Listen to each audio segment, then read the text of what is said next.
Procedure for dematerialization of shares by the share holders. हमने हमारी last class में discuss किया था कि डीमटेरियलाइजेशन क्या होता है, यानी कि जब आप अपने शेयर्स फिज़िकल फॉर्म में ना रख के इलेक्ट्रॉनिक फॉर्म में रखते हैं, और यानी कि रजिस्टर ऑफ मेंबर्स में ना आपके मतलब रजिस्टर ऑफ मेंबर्स में एज अ आपका रिकॉर्ड ना हो, आपकी डिटेल्स रिकॉर्ड ना हो, उसके बदले आप डिपॉजिटरी पार्टिसिपेंट्स आपका डिटेल अपने पास रखती हैं और आपको इलेक्ट्रॉनिक फॉर्म में शेयर्स दिए जाते हैं, जिसके लिए आपको अपना शेयर सर्टिफिकेट सरेंडर कराना पड़ता है। तो यहाँ पे हम समझेंगे कि शेयर होल्डर अपने फिज़िकल शेयर्स को, यानी कि जिसके लिए उनके पास शेयर सर्टिफिकेट भी होते हैं, उसको डीमटेरियलाइजेशन फॉर्मेट में कैसे कन्वर्ट कर सकते हैं। तो dematerialisation of the shares of a registered share holder of a company,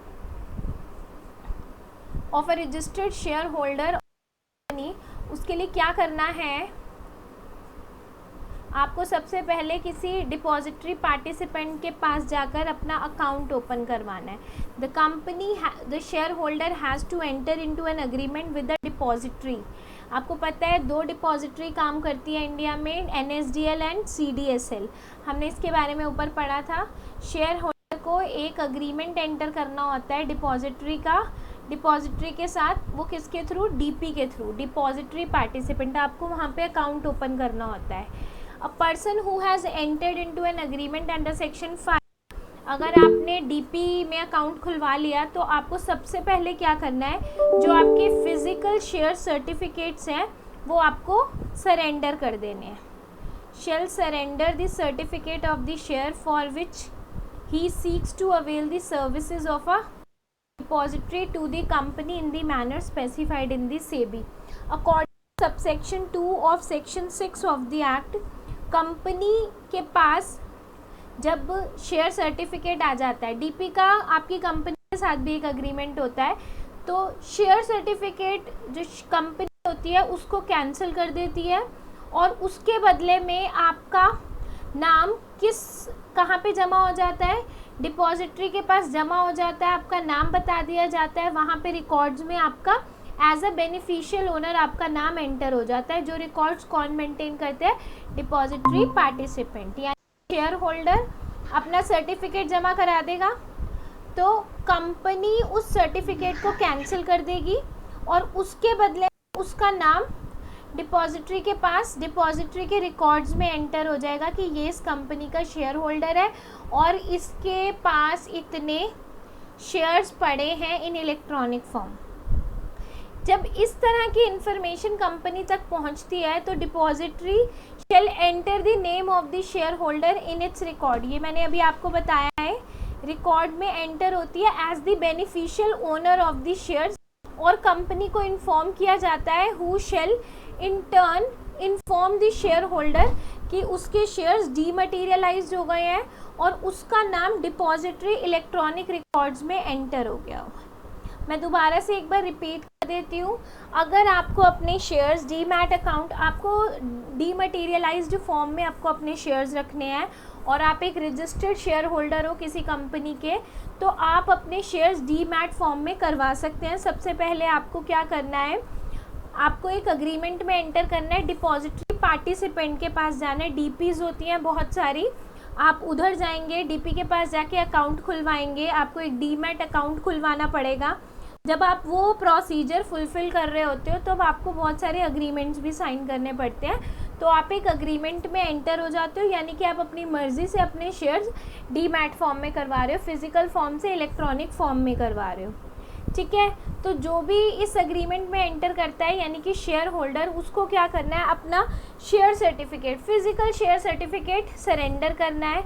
वो जैसे ही कंपनी के पास वो शेयर सर्टिफिकेट पहुंचता है, वो उसको कैंसिल कर देती है और डिपॉजिटरी के पास अब उसकी डिटेल्स एंटर की जाती है। डिपॉजिटरी रिकॉर्ड एंटर करती है उसका as a beneficial owner of the share, और कंपनी को इन्फॉर्म करती है, जी आपने बोला था, हमने इसका अकाउंट खोल दिया है और ये इसको हमने एज अ बेनिफिशियल ओनर, इसका रिकॉर्ड हम मेंटेन कर रहे हैं।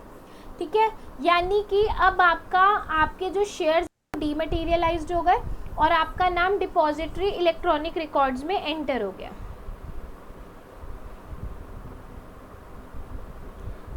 हाँ जी, अब मैंने आपको बताया आपको एक तो अपना सर्टिफिकेट सरेंडर कराना है जो शेयर सर्टिफिकेट आपके पास है। तो डीमटेरियलाइज करने के लिए आपको एक रिक्वेस्ट फॉर्म जमा कर, डीपी से एक रिक्वेस्ट फॉर्म मिलता है। मैंने आपको बताया आपको अकाउंट ओपन कराना होता है, उसको बोलते हैं डीमटेरियलाइज रिक्वेस्ट फॉर्म। ये वो वाला केस है जहाँ पे आपके पास ऑलरेडी फिजिकल फॉर्म में शेयर्स हैं, आप उसे डीमटेरियलाइज करा रहे हो, और ये फॉर्म आपको कौन देगा? डीपी, जिस भी डीपी के पास जाके आप अपना अकाउंट खुलवाना चाह रहे हो, ठीक है। और साथ में आपको सर्टिफिकेट देना है और उस पर surrendered for materialization face of each certificate, जो आपका सर्टिफिकेट होगा शेयर सर्टिफिकेट पे, उस पे लिखा जाएगा सरेंडर्ड फॉर डीमटेरियल, यानी कि आप शेयर सर्टिफिकेट सरेंडर करवा रहे हो डीमटेरियलाइजेशन के साथ। डीपी वो डीआरएफ फॉर्म सर्टिफिकेट के साथ कंपनी को भेजेगी कंफर्म करने के लिए कि क्या सच में इस बंदे के शेयर्स, इसने आपकी कंपनी के शेयर्स खरीदे हुए हैं। आपने डीआरएफ जमा करा दिया, डीपी आपका डीआरएफ सर्टिफिकेट के साथ कंपनी को भेजेगी for confirmation of its genuineness simultaneously to share transfer agent electronically through the depository. और जब आपका डीआरएफ फॉर्म और सर्टिफिकेट कंपनी चेक करेगी तो फिर वो आपका सर्टिफिकेट डिस्ट्रॉय कर देगी, और एनएसडीएल और सीडीएसएल जो मैंने आपको बताया मेन डिपॉजिटरीज है, उनके अंदर डिपॉजिटरी पार्टिसिपेंट्स होती हैं, उन तक ये बात पहुंच जाएगी कि हाँ ये जेन्युइन है। उसके बाद वो अपनी डीपीज को बोलेंगी कि डीमटेरियलाइज कर दो। मैं दोबारा से एक बार आपको रिपीट कर देती हूँ। आपको किसी डीपी के पास जाना है, डीपी डिपॉजिटरी पार्टिसिपेंट के पास जाना है जिनका काम शेयर्स की रिकॉर्ड्स मेंटेन करना होता है इलेक्ट्रॉनिक फॉर्म में, ठीक है। दो डीपी इंडिया में काम करती है, एनएसडीएल एंड सीडीएसएल। उनके अंडर कोई भी रजिस्टर करा के डिपॉजिटरी पार्टिसिपेंट बन सकता है, इसका काम कर सकता है। बहुत सारी डिपॉजिटरी पार्टिसिपेंट्स इंडिया में काम कर रही हैं। आप किसी भी डीपी के पास जाके अकाउंट खुलवाओगे, और आप अगर अपने शेयर फिजिकल फॉर्म में ऑलरेडी है, अब आप डीमैट करवाना चाहते हो, तो आप एक डीआरएफ फॉर्म उनसे लेके उसे भर के साथ में अपना सर्टिफिकेट जमा करा दोगे जो आपके पास फिजिकल फॉर्म में सर्टिफिकेट है, और उस सर्टिफिकेट पे आप लिखोगे सरेंडर फॉर डीमटेरियलाइजेशन। आप वो वहाँ डीपी के पास जमा करा दिया, डीपी आपके वो डीआरएफ फॉर्म और सर्टिफिकेट उस कंपनी को भेजेंगे जिस कंपनी के वो शेयर्स हैं, चेक करने के लिए क्या ये जेन्युइन है, ठीक है। किसके थ्रू भेजेंगे? वो डिपॉजिटरी के थ्रू। कौन सी दो डिपॉजिटरी है? NSDL and CDSL. जब कंपनी कंफर्म कर देगी कि हाँ ये भाई हमारे ही हैं, एक तो कंपनी आपके वो शेयर सर्टिफिकेट कैंसिल कर देगी और एनएसडीएल और सीडीएसएल को बता देगी कि हाँ जी ये जेन्युइन शेयर होल्डर है। तो फिर उसके बाद एनएसडीएल और सीडीएसएल के पास जैसे ये इन्फॉर्मेशन आएगी वो अपनी डीपीज को इन्फॉर्म कर देगी कि आप इस पर्टिकुलर शेयर होल्डर के शेयर्स डीमटेरियलाइज कर दीजिए। और डीपी के पास जैसे ये इन्फॉर्मेशन आएगी तो वो उनके शेयर्स डीमटेरियलाइज कर देंगे और इन्वेस्टर को एज अ बेनिफिशियल ओनर अपने रिकॉर्ड्स में एंटर कर लेंगे।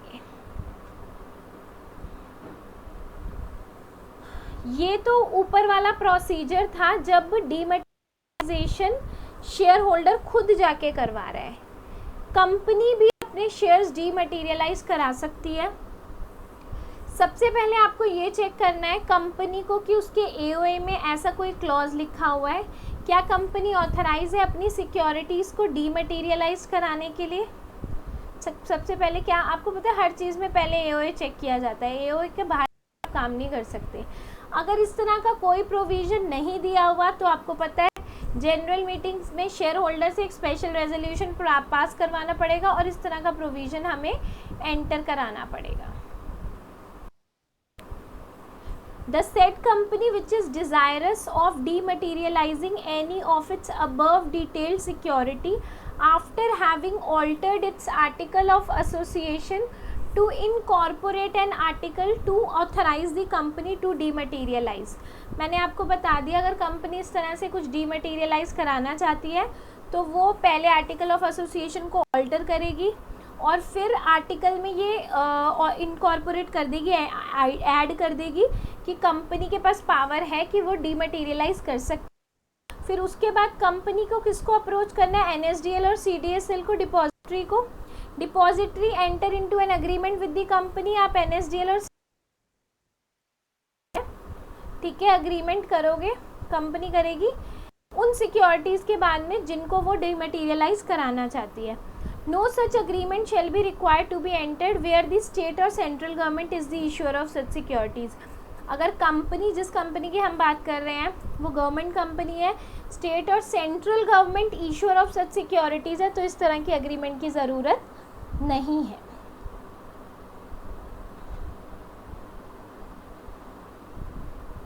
ठीक है।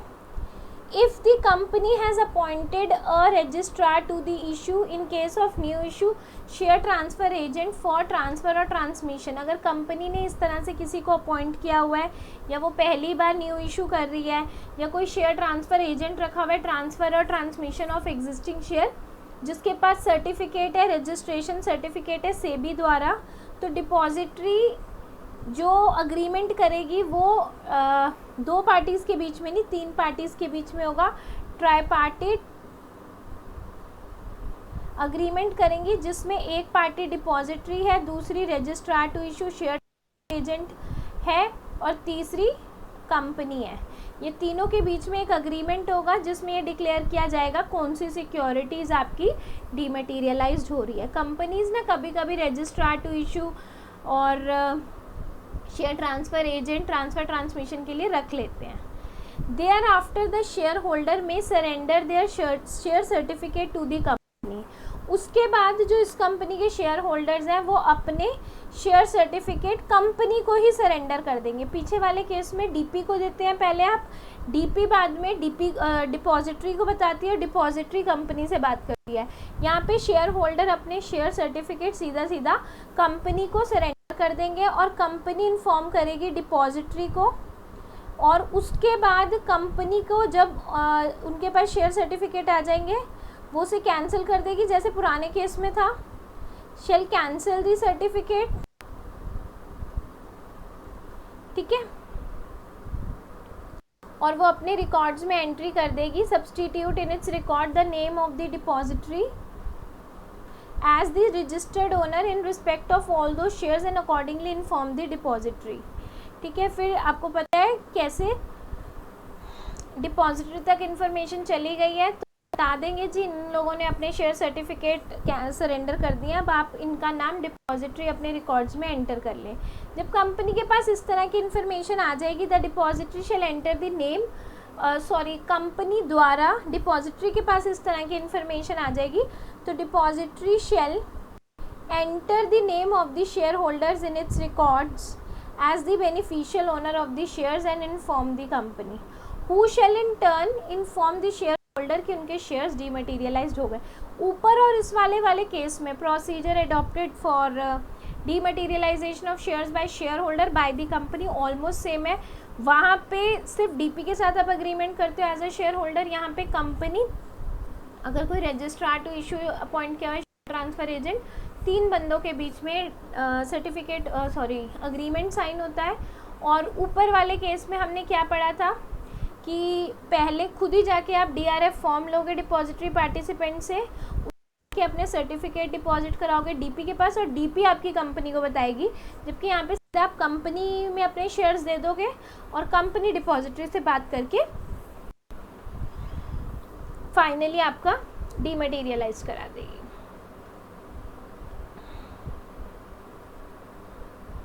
तो हर डिपॉजिटरी का एक सिस्टम और प्रोसीजर होता है which enable it to coordinate with the company or its agent and participant मतलब डिपॉजिटरी रिकनसाइल करने के लिए क्या क्या चेंजेस उनके रिकॉर्ड्स में आने चाहिए। और हर डिपॉजिटरी को continuous electronic means of communication के साथ पार्टिसिपेंट्स, इशूअर कंपनी और कंपनी एजेंट तीनों के साथ बातचीत करती रहनी पड़ती है, रिकॉर्ड रखना पड़ता है, बातचीत करती रहनी पड़ती है, तभी पता चलता है कि आप अपने रिकॉर्ड्स में बेनिफिशियल ओनर की डिटेल एंटर करोगे या नहीं। Depository shall satisfy the board as a mechanism in place to ensure that interest of the persons buying and selling securities held in the depository are adequately protected. ऐसे नहीं है कि आप किसी के भी शेयर्स डीमटीरियलाइज कर दो. When records are kept electronically by the depository, इससे फ़ायदा बहुत है आपको. शेयर सर्टिफिकेट गुम, चोरी होने का या फटने का, टॉन होने का, म्यूटिलेटेड होने का, इस तरह का कोई डर नहीं होता. Records are kept electronically by the depository, it shall ensure the integrity of automatic data processing system is maintained at all time. आप सारे प्रिकॉशनरी नेसेसरी जो भी प्रिकॉशंस होते हैं वो ले सकते हैं कि रिकॉर्ड्स लॉस्ट ना हो, डिस्ट्रॉय ना हो, छेड़छाड़ ना हो, टेम्पर्ड ना हो, आर नॉट लॉस्ट, डिस्ट्रॉयड और tampered. In the event of lost और डिस्ट्रक्शन आपके पास बैकअप रहता है किसी और जगह पे. That means your record is there with the depository. Transfer of demat shares, अगर आपके पास डीमटीरियलाइज शेयर्स हैं तो आप उसको ट्रांसफ़र कैसे करोगे. Every depository shall on receipt of information from a participant, I am talking about depository participant, register the transfer of shares in the name of transferee where the beneficial owner or a transferee of any share seek to have custody of such shares. Depository shall inform the issuer company. अब यहाँ पे क्या है, मैंने अपने shares, मैंने एक DP के साथ अपना अकाउंट खुलवाया हुआ है. डीपी किसके अंडर आती है, डिपॉजिटरी के अंडर. डिपॉजिटरी का मतलब एनएसडीएल और सीडीएसएल. हर डिपॉजिटरी अगर मैंने जाके अपने डिपॉजिटरी पार्टिसिपेंट को बोला जी मुझे अपने शेयर्स बेचने हैं, तो अब उनके रिकॉर्ड्स में ट्रांसफरर मैं हूँ, ट्रांसफरी का नाम एंटर हो जाएगा. मैं जाके अपनी डीपी को बताऊंगी, डीपी अपनी डिपॉजिटरी हेड को बताएगी, दैट इज़ एनएसडीएल और सीडीएसएल. जैसे ही डिपॉजिटरी के पास इस तरह का कोई इन्फॉर्मेशन आएगा तो वो ट्रांसफ़र ऑफ शेयर रजिस्टर्ड कर देगा. किसके नाम पे, ट्रांसफरी के नाम पे, जो अब क्या बोलते हैं, जो अब आपका शेयर होल्डर है उसका नाम आ जाएगा. और ये बात डिपॉजिटरी किसको बताएगी, कंपनी को. कंपनी के शेयर्स हमने बेचे हैं. पहले तो आप डीडी सीधा कंपनी के पास जाके जमा कराते थे, अब ऐसा नहीं है. The transfer deed and all other provisions stipulated in section 6 of companies act 2013 shall not apply to the transfer affected by. आपको पता है जब आप डिपॉजिटरी मोड के थ्रू शेयर ट्रांसफ़र कर रहे हैं वहाँ पे ट्रांसफ़र डीड की ज़रूरत नहीं है. No stamp duty is levied on transfer of securities held in demat. और इसमें स्टैम्प ड्यूटी की भी ज़रूरत नहीं है अगर आप ट्रांसफ़र डीमैट फॉर्म में कर रहे हो. Any number of securities can be transfer और delivered with one delivery instruction. The paper work in signing of multiple transfer form is done away with. आपको बहुत सारे फॉर्म्स या सब जगह साइन वाइन करने की ज़रूरत नहीं है. Right. The procedure for sale of shares held in demat form is as under. Procedure है जो आपका शेयर बेचने का डीमैट फॉर्म में वो इस तरह से है. आपको शेयर्स बेचने आप किसी ब्रोकर के थ्रू बेच सकते हैं. ब्रोकर कौन होता है, एक मेंबर होता है नेशनल स्टॉक एक्सचेंज का, स्टॉक एक्सचेंज में जिसने अपने आप को रजिस्टर्ड करा रखा, who can act like a broker और intermediary. Share holder that is the beneficial owner. आप जब डिपॉजिटरी पार्टिसिपेंट के पास जाके अपनी नाम एंटर करवा लेते हैं, अपना सर्टिफिकेट सरेंडर करा देते हैं, तो अब आपको रजिस्टर्ड मेंबर नहीं बोला जाता, आपको बेनिफिशियल ओनर बोला जाता है. शेयर होल्डर नहीं बोला जाता, बेनिफिशियल ओनर होना जाता है. वो अपनी इंस्ट्रक्शन दे सकता है DIS के थ्रू, डिलीवरी इंस्ट्रक्शन स्लिप के थ्रू. जो BO होता है वो इंस्ट्रक्शन देता है कि मुझे अपने शेयर्स किधर बेचने हैं, नहीं बेचने. DIS के थ्रू, वो DIS किसके पास जाती है, डिपॉजिटरी पार्टिसिपेंट के पास, जो उसका अकाउंट या डेबिट कर देता है या क्रेडिट कर देता है. To debit his account and credit the brokers account. ठीक है. सच इंस्ट्रक्शन, क्योंकि आप शेयर खुद नहीं बेच रहे हो, आप ब्रोकर के थ्रू बेच रहे हो. सच इंस्ट्रक्शन, आपको पता है बहुत सारे ब्रोकर्स ऐसे होते हैं जो अपनी DP भी खोल के बैठे होते हैं. अब तुमने कहीं और DP अकाउंट खुलवाया हुआ है और आप किसी और ब्रोकर के थ्रू शेयर्स, ये भी एक कंपनीज़ की तरह काम करती है, फर्म्स या कंपनीज़ की तरह काम करती हैं. इनको सेबी से रजिस्ट्रेशन करवानी होती है और ये तुम्हारी स्टॉक एक्सचेंज के पास रजिस्ट्रेशन कराना पड़ता है एज अ मेंबर. उसके बाद आप अपना ऑफिस खोल सकते हो. तो इनको ब्रोकर कंपनीज बोलते हैं, शेयर ब्रोकरेज कंपनीज। तो आपकी कन्वीनियंस के लिए इस तरह की ब्रोकरेज कंपनी अपनी डीपी भी खोल के बैठी होती है कि आप हमारे यहीं पे डीपी अकाउंट खुलवा लो, फिर हम यहीं से आपके शेयर्स आसानी से सेल और बाय कर सकते हैं, आपको ख़रीदने हैं या आपको बेचने हैं। तो such instruction should reach the DP office at least 24 hours before the paying failing which DP will accept the instruction only at the BO's risk। BO का मतलब क्या है? Beneficial owners risk. जो बेनिफिशियल ओनर होगा, obviously मेरे share है तो मेरी इंस्ट्रक्शन पे ही चीज़ें चलेंगी। मैं डिलीवरी इंस्ट्रक्शन दूंगी DIS के थ्रू, किसको? डिपॉजिटरी पार्टिसिपेंट को, जिसके पास मेरे शेयर्स पड़े हैं, कि to debit his account and credit the brokers account, broker के अकाउंट में डाल दो। ये इंस्ट्रक्शन डीपी के पास 24 घंटे पहले पहुंचनी चाहिए जब आप शेयर्स बेच रहे हो। अगर आपने ये नहीं किया तो DP will accept the instruction. अगर आप रिस्क लेना चाहते हो तो डीपी आपकी ये चीज़ भी फुलफिल कर देगी।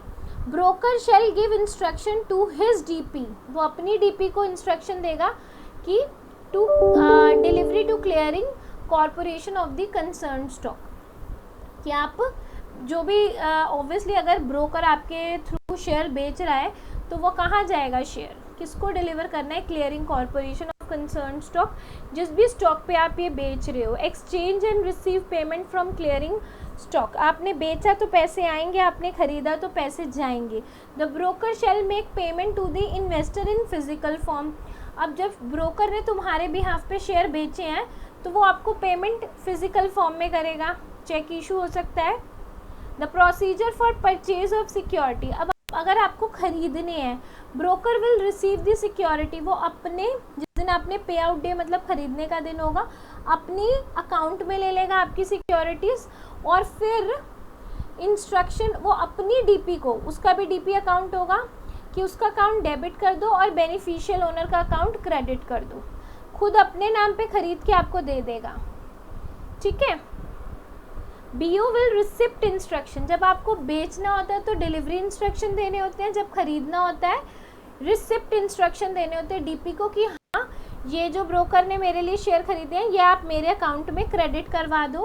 BO can give standing instruction for credit his account that will obviate the need of giving receipt instruction every time. उसके बाद आ गया प्लेज और हाइपोथिकेशन ऑफ डीमैट शेयर। अगर आप चाहो तो अपने शेयर्स गिरवी रख सकते हो। A beneficial owner with prior approval of the depository pledge और hypothecate his share held in the depository. आपके जो शेयर्स डिपॉजिटरी के पास पड़े हैं आप उसको कर सकते हो। आपको पहले किसकी परमिशन चाहिए? अप्रूवल चाहिए डिपॉजिटरी की। इस तरह की इंटीमेशन जब डिपॉजिटरी तक जाती है बेनिफिशियल ओनर की तरफ से प्लेज और हाइपोथिकेशन की, तो वो इसकी एंट्री अपनी बुक्स ऑफ रिकॉर्ड्स में डाल देता है। Such an entry in the records of depository, वो एक एविडेंस होता है कि इसका शेयर प्लेज या हाइपोथिकेट हो रखा है, ठीक है। Both the pleasure and प्लेजी must have a depository account. जिसको भी आपने अपने शेयर्स गिरवी रखे हैं उसका अकाउंट भी होना ज़रूरी है, DP account. Procedure for pledge और hypothecation held is as under. Investor submit कर देता है अपनी detail of shares to be pledged, अपनी डीपी को एक फॉर्मेट में कि मैं अपने ये शेयर्स ना प्लेज कर रहा हूँ। डीपी वेरीफाई करती है रिकॉर्ड से, जब उसको लगते हैं हाँ उसके ये शेयर्स मेरे पास पड़े हैं और वो प्लेज हो सकते हैं, तो वो एक रिकॉर्ड में एंट्री कर लेती है और ये उसकी एप्लीकेशन डिपॉजिटरी के पास यानी कि NSDL और CDSL के पास भेज देती है अप्रूवल के लिए। क्योंकि डीपी ना बिना डिपॉजिटरी से पूछे कुछ नहीं कर सकती। डिपॉजिटरी ओके बोलेगी तो ओके है, एक तरह से वो उसका हेड है, डिपॉजिटरी हेड है। उसके नीचे क्या काम कर रहा है? Depository participant. तो पहले डीपी के पास ऐसी वो आएगी इन एप्लीकेशन, वो उसको रिकॉर्ड को वेरीफाई करेगा और जब वो सेटिस्फाइड हो जाएगा shares are available, make a note in the records and forward the application to the depository for approval, ठीक है। Depository shall obtain confirmation. अब वो प्लेजी से जिसको भी दी है उसको उससे भी कन्फर्मेशन ले लेगी, रिकॉर्ड कर देगी प्लेज, 15 दिन उसकी भी बात सुन लेगी। Depository send intimation to the DP, दोनों प्लेजर और प्लेजी की डीपी को वो इंटीमेशन भेजेगा कि हाँ ये प्लेजर है, ये प्लेजी है। प्लेजी में इन्वोक दी प्लेज, अगर प्लेजी चाहे तो वो प्लेज को तोड़ सकता है with the terms of pledge on such revocation, invoke the name of pledges entered in the, not revoke, वो उसको कंटिन्यू कर सकता है, कैरी ऑन कर सकता है। It's not revoke, it's invoke the pledge, जो भी टर्म्स थे उसके अकॉर्डिंगली वो आगे से फर्दर कर सकता है, और उसकी भी उसमें नेम ऑफ प्लेजी एंटर हो जाएगा रजिस्टर ऑफ बेनिफिशियल, जो डिपॉजिटरी रिकॉर्ड में एंटर कर लेगी। जब ये प्लेज चल रही होगी तो DP shall not give effect. अब क्योंकि आपका शेयर प्लेज हो रखा है तो अब आप अपने शेयर को ट्रांसफ़र नहीं कर सकते। प्लेज पीरियड के टाइम पे डीपी ये चीज़ ध्यान रखेगी कि ये वो नहीं हो सकता। क्या नहीं हो सकता? क्या नहीं हो सकता? शेल नॉट गिव इफेक्ट, इसको बेचा नहीं जा सकता, ट्रांसफ़र नहीं हो। और जब आपने जो लोन लिया है उन शेयर्स को प्लेज करने से, तो वो जब लोन ख़त्म हो जाएगा प्लेजर रिक्वेस्ट करेगा तब ना मेरे क्लोज दी प्लेज को कैंसिल कर दो। प्लेजी को जैसे पैसे मिल जाएंगे, प्लेजर ने पैसे लिए होंगे ना, मैं प्लेजर हूँ, मैंने पैसे लिए, मैंने अपनी डीपी को बता दिया कि मेरे शेयर प्लेज हो गए, मैंने किसी से पैसे लिए। जिस दिन मैंने उसके पैसे वापस कर दिए तो मेरा डीपी को मैं इन्फॉर्म कर दूंगी कि प्लेज जो था मेरा शेयर पे, अब उसे कैंसिल कर दो, अब मैं फ्री हूँ अपने शेयर्स बेचने के लिए। प्लेजी को पैसे मिल जाएंगे, वो भी रिक्वेस्ट भेज देगा close of pledge to his account.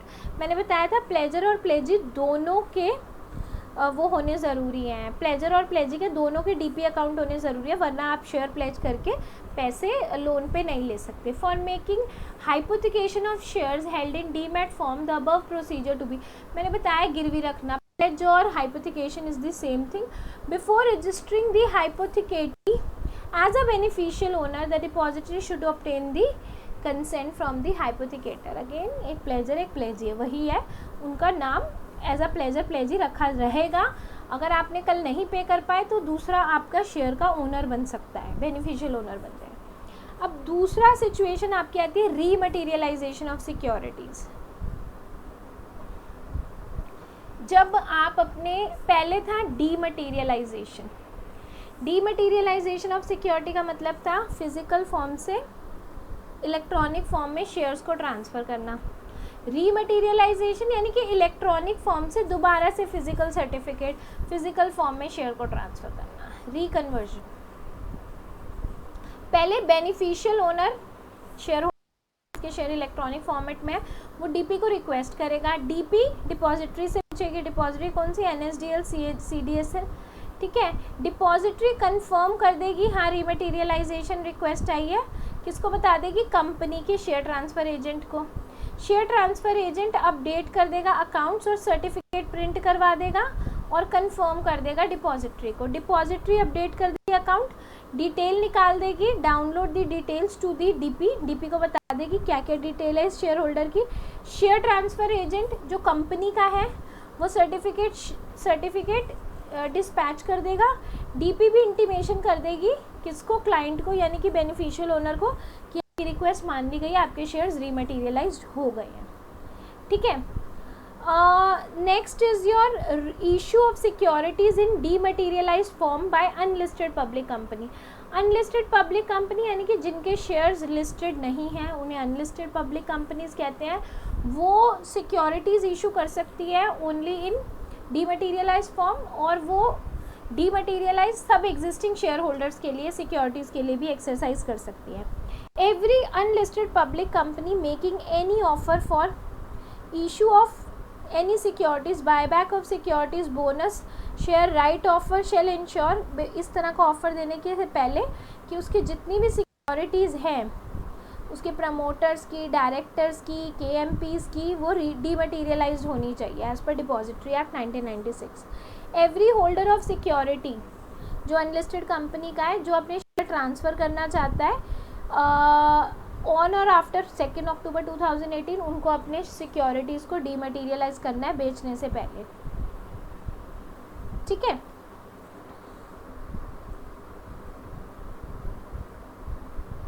Every unlisted public company shall facilitate dematerialization of all its existing securities by making necessary. आपको पता है dematerialize अगर आप existing shareholders हैं तो आपको कैसे करना है.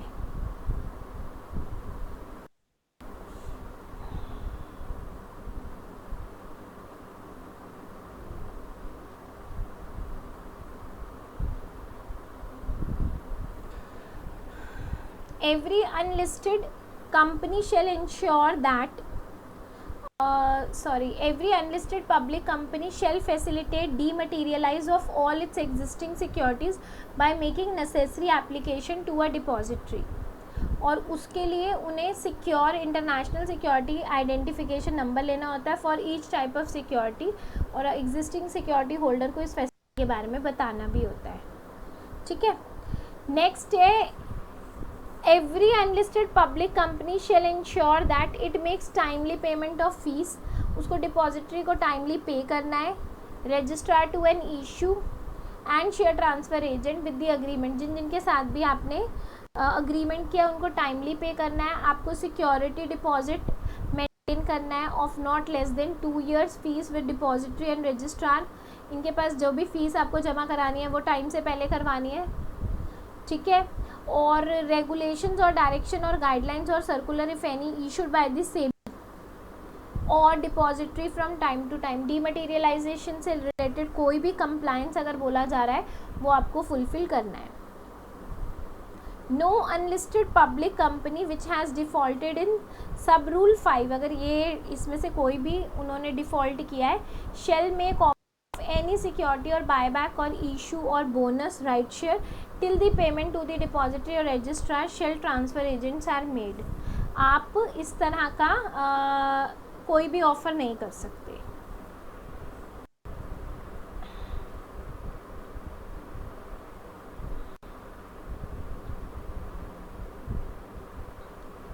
Every unlisted company governed by this rule shall submit form PAS 6 to the registrar with such fees as provided in Companies Rules 2014.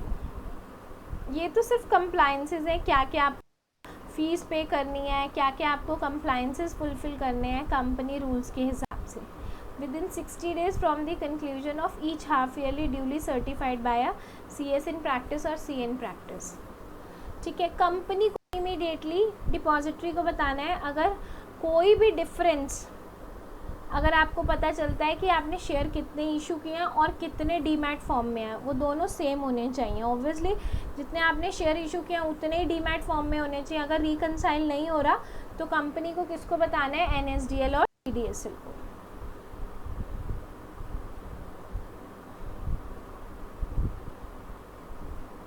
ठीक है. Grievance if any of security holder of unlisted public company shall be filed before investor education and protection fund authority. कोई भी grievance अगर complain है security holder को, unlisted company के security holder, तो वो investor education and protection fund authority में इसकी कंप्लेन या अपना ग्रीवेंस सबमिट करा सकता है. Investor education and protection fund authority shall initiate any action against a depository और पार्टिसिपेंट और registrar to an issue and share transfer agent after prior consultation with the securities and this. और investor education and protection fund initiate कर सकता है कोई भी action against a depository और participant और रजिस्ट्रार टू एन इशू और share transfer agent SEBI के साथ कंसल्ट करने के बाद. ये जो रूल्स है ये निधि कंपनी, गवर्नमेंट कंपनी और होली ओन सब्सिडरीज पे एप्लीकेबल नहीं है. यहाँ पे एक रेजोल्यूशन बताया हुआ है. अगर आपको स्पेसिमेन है ये कैसे बनता है, ट्रांसमिशन ऑफ शेयर्स को कैसे अगर आपको रजिस्टर करानी है. CS प्रोफेशनल में आपको एक सब्जेक्ट पढ़ना है ड्राफ्टिंग.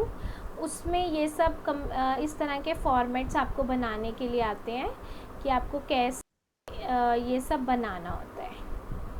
राइट.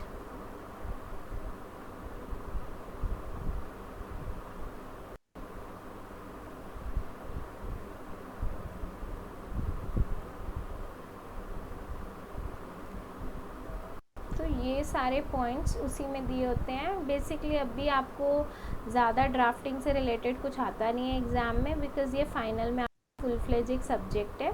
वहाँ पे यू विल गेट इट, मतलब आप इस तरह का ही, उसमें ड्राफ्टिंग नाम से ही आपको पता है, आपको वहाँ पे ये सब ड्राफ्टिंग ही आपको आएगी when it's about that subject. ठीक है, so here we are over with this chapter. I hope यहाँ तक आपको कोई डाउट ना हो, आपको समझ भी आ गया हो।